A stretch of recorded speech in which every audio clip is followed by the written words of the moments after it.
Então vamos lá, começando mais um gibizinho do Eliminado, dessa vez com o Uruguai. Porra, Uruguai, tava prometido pra fazer mais coisa, mas foi eliminado na fase de grupo, cara. Que malo. Mas vamos saber, né, vamos pro que importa, saber a história do quadrinho uruguaio. Tem, não tem, é bom, não é, como que funciona aquele rolê? A gente vai descobrir logo mais, aguenta aí.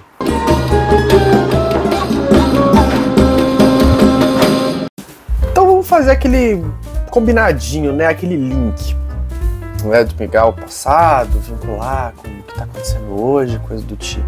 Então a gente volta no século XIX, finalzinho do século XIX. Artistas argentinos, né? São perseguidos pelo governo vigente, fogem pro Uruguai e lá começam a publicar jornais, revistas, né? Critica o governo argentino, né? Então diversos artistas, né, vão para o Uruguai, lançam suas revistas usando charges, aquelas coisas que a gente vê com bastante frequência, né, nos outros vídeos. Vai dar para perceber mais ou menos o funcionamento das charges políticas, né? E como isso meio que foi formando, de certa forma, o quadrinho atual desses países, né? Então jornais como El Grito Argentino, de 1839, e Muera Rosas, de 1841, foram dois jornais, né, grandes que foram publicados no Uruguai como forma desse protesto, né? Então algumas dessas revistas, né, desses jornais, usavam algumas narrativas sequenciais em suas charges, né? Então tinha um rolezinho aqui e ali, um grafismo também.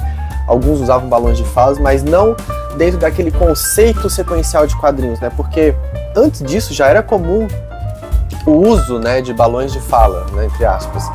Porque algumas charges já tinham esse rolê de fazer o personagem falando alguma coisa, mas sempre naquele formato estático, né, da charge. Não como uma narrativa sequencial como a gente conhece como histórias em quadrinhos hoje, por exemplo. Agora, algo satírico, né, e próprio do Uruguai, temos em 1876 o periódico El Negro Timóteo, criado por Orestes Aquarone, né, que foi um dos diretores artísticos desse periódico, voltado basicamente para a sátira, né, para o humor. Isso, naquele rolê de sempre, né? Algo envolvido com política e crítica social no meio, né? Depois do Orestes, o diretor de arte desse periódico, né, é o Antônio Pérez, e dá prosseguimento para a revista, que vai ser publicado, se eu não me engano, até início dos anos 1900, né? Então vamos supor que até 1910 foi publicado esse periódico no Uruguai, né? Então, ao contrário do que a gente tinha com artistas argentinos fazendo esse material, né? Agora a gente tem já um material 100% uruguaio.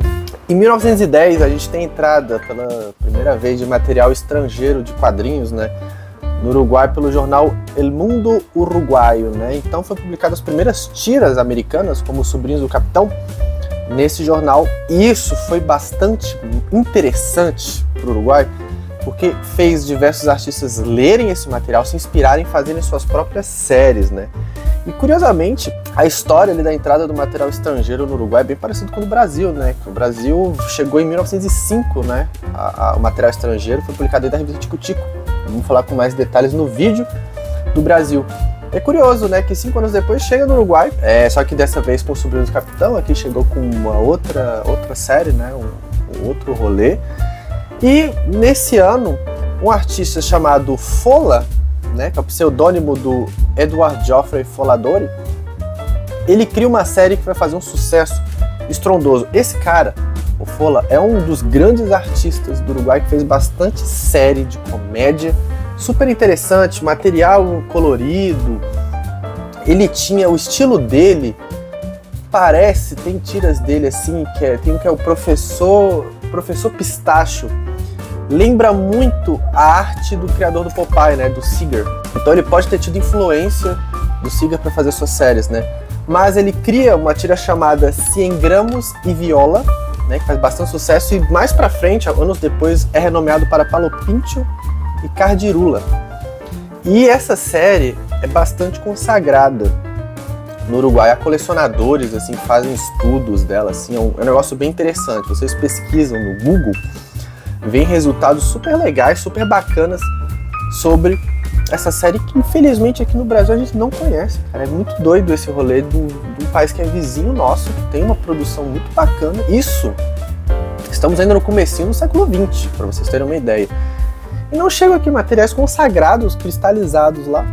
Não chega aqui. Doido, não tem nem como explicar, sabe? É muito estranho. Mas sigamos. Aí para vocês terem uma ideia, né, essa série, né, do Paulo Pinto e Cardirula foi publicado na Billiken, que é uma revista consagradíssima infantil da Argentina, né? Vamos ver mais sobre a Billiken quando sair o vídeo sobre a Argentina. Também, né, o Fola, ele foi responsável por ser um dos pioneiros a usar balões de falas em narrativas sequenciais uruguaias, né? Então, os primeiros quadrinhos uruguaios a usar balões de fala, né, ter toda a estrutura de quadrinho, né, narrativa sequencial, tudo bonitinho como a gente conhece hoje em dia, né, em conjunto com balões de fala, foi por causa do Fola. Para vocês terem uma ideia de como esse cara foi importante para o desenvolvimento, né, para maturação. Não vou nem dizer maturação porque estava começando ali, né? Então, justamente para essa gênese do quadrinho uruguaio, por conta dessas séries que ele faz, né? E tudo mais. Então o cara foi muito importante. Fola, hein? Edward Geoffrey Foladori. Guardem esse nome. Em 1930 temos um cara chamado Júlio Emílio Soares. E esse cara, ele fazia tudo. Ele escrevia, ele fazia desenho, ele era jornalista. O cara faz tudo, pau pra toda a obra. E chamam ele para ser editor da revista Mundo Uruguaio. Lembra? Mundo Uruguaio, que foi o primeiro jornal a trazer as primeiras tiras americanas, né, para o solo uruguaio. Como diretor de arte desse jornal, ele cria a série Pelo Duro, que é uma série que tratava basicamente da sociedade uruguaia com tons de humor, né? Então era uma história que tinha aquela importância histórica, né? Ele dava foco no social, mas incorporando todo esse rolê dentro de uma conchinha de humor, assim, né? Então eram histórias mais leves, mesmo tratando de assuntos mais sérios como a sociedade uruguaia, né? De forma crítica, satírica, ácida, muitas vezes irônica, né? Mas tratava de todas essas questões sociais dentro da conchinha do humor. Fez muito sucesso, cara. Pelo Duro é um dos maiores nomes, assim, do quadrinho uruguaio. Eu vou colocar algumas imagens aqui para vocês terem uma ideia do traço, do estilo do Soares, como é interessante e bem, assim, próprio. O Pelo Duro, né, pelo menos o personagem principal da série Pelo Duro, ele tem um olhão, assim, bem destacado, um cabelão, assim, é um negócio muito doido, é um estilo bem próprio, assim, é um negócio de doido. É muito interessante ver as imagens desse negócio para vocês verem o quão interessante, inventivo e diferente é o estilo, né? Esse tipo de publicação, esse tipo de quadrinho que foi publicado no país aqui do lado do nosso, cara. Doido. Pelo Duro. Em 1940 temos um artista uruguaio, né, Emílio Cortinas, que vai para a Argentina, faz um sucesso meteórico, foi publicado em diversas revistas e jornais da Argentina.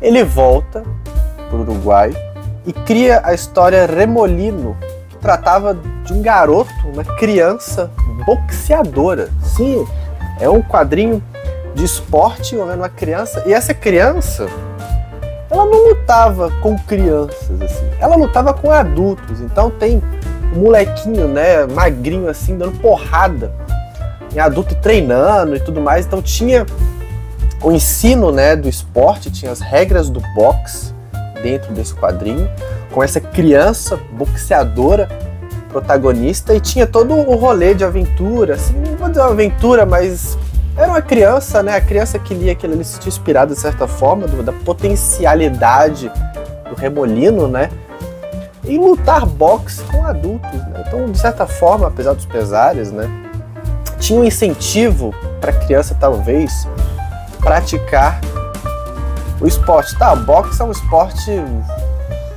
bárbaro, podemos dizer assim, mas porém, contudo, todavia, era bastante consagrado, né? O boxe foi muito consagrado durante muito tempo, né? Hoje em dia deu uma decaída por causa do MMA, mas esporte é importante, independente de qual seja. Em 1959 surge uma editora chamada Editorial Continente, né? E lança diversos artistas importantes para o Uruguai. Em destaque temos dois aqui, o José Rivera e o José Marino, ambos responsáveis por criar a obra máxima do quadrinho uruguaio chamado Ismael, que era uma adaptação de um livro feito pelo Eduardo Acevedo Dias. Então, eles pegam o livro do Acevedo Dias, adapta, né, e cria uma história própria com o protagonismo do Ismael, né? Então foi um sucesso porque acho que o livro era bastante conhecido, né, no Uruguai, e a série só faz a popularidade dela aumentar e ter as vendas, né, e o destaque para esses autores, né, que foram bastante consagrados em solo uruguaio. Carlos Maria Federici, inspiradíssimo na nata da nata dos quadrinhos americanos da Era de Ouro. Lembra que a Era de Ouro não eram só super-heróis, tá? As pessoas geralmente colocam que é só super-herói a Era de Ouro, mas não. A Era de Ouro do quadrinho americano, a gente vai explicar melhor no vídeo sobre os quadrinhos dos Estados Unidos. A Era de Ouro era o momento que teve muitas vendas de quadrinhos nos Estados Unidos com diversos temas. Aconteceu que os super-heróis entraram nesse bolo durante esse período e roubou o protagonismo dos quadrinhos nessa época. Então por isso que eles colocam que a Era de Ouro é como se fosse a Era de Ouro dos quadrinhos americanos, entra só super-herói basicamente. Mas não era, tinha muito sci-fi, tinha muita história de terror, muita história de crime, principalmente inspirados, né, influenciados pela literatura pulp, né, que era basicamente isso, né, a weird fiction, né, Lovecraft, e Howard, essas coisas. Então os quadrinhos eram muito mais diferentes, assim, e não necessariamente só super-herói, né. Mas o que tem a ver com esse cara?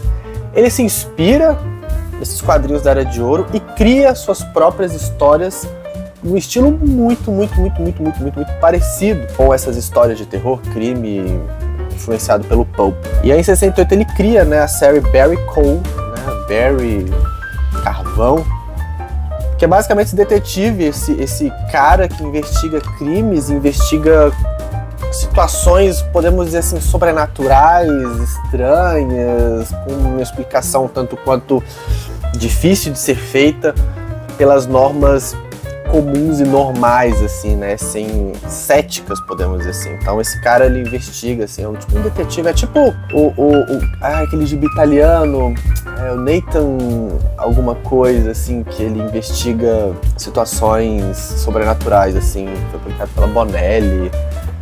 Dylan Dog.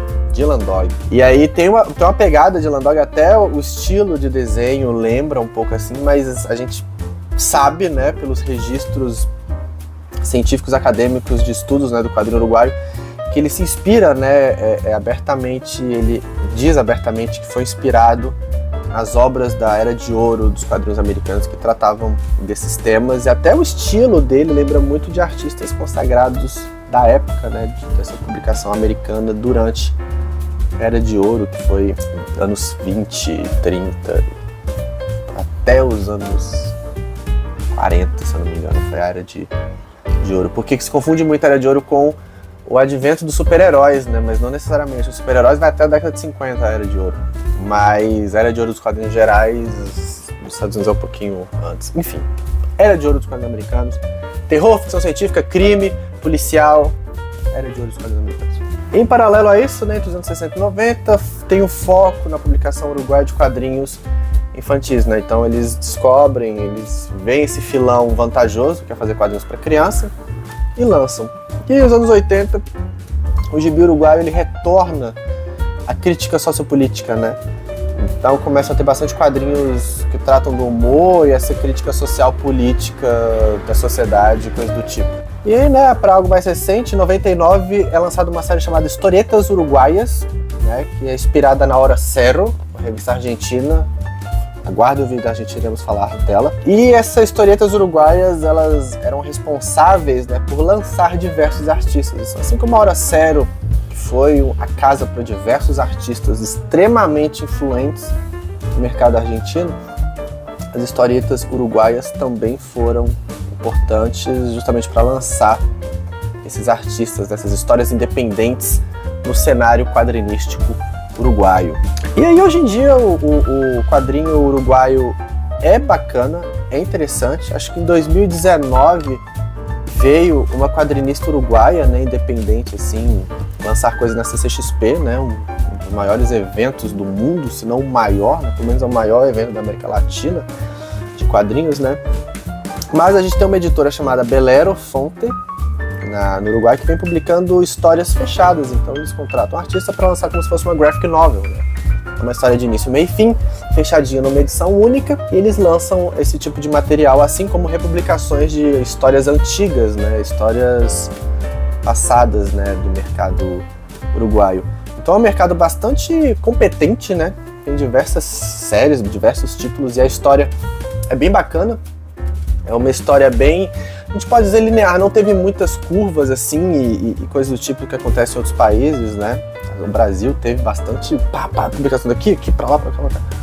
Não, é mais centradinha, né? Organizada e que tem a importância de manter a memória e continuar a publicação desse material até hoje, né? Bacana demais. Uma pena não chegar muita coisa, mas tudo bem, acontece. Em algum momento vai chegar. Uma curiosidade também, o Breccia, né, o Alberto Breccia, que fez uma fama desgraçada na Argentina, ele nasceu no Uruguai. A gente vai saber mais do Breccia no vídeo da Argentina, aguarda. Então é isso, gente, encerramos aqui essa fantástica história, né, esse fantástico resgate da história, da historieta uruguaia. Se tiverem gostado do vídeo, dá aquele like, comente, se inscreva, compartilhe, faça esse vídeo chegar a mais pessoas, ok? Um beijo pra vocês e até o próximo Gibizinho do Eliminado.